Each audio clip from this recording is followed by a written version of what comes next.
Dahil na pinutuloy mo kami dito at natutunan mong mahalin naman ako. Pero alam ko siya. At handa na akong harapin mo doon sa labas. Ipaglalaban ko siya. Kakayanin ko kahit mag-isa lang ako. Kayalain mo na kami.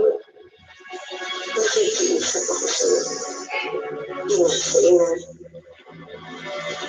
Nay, saan po tayo pupunta?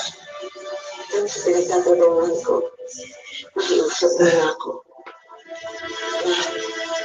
Patawarin mo ang nanay ha. Halos hindi kita pagkabuhin mag-isa mula nung iwan tayo ng tatay mo. Mas mukha pa nga akong takot sa buto kaysa sa'yo. Ako ang nanay mo. Ako ang dapat nagpoprotekta sa'yo. Wag. Nagpapasalamat sa sulian ng kumataka. No.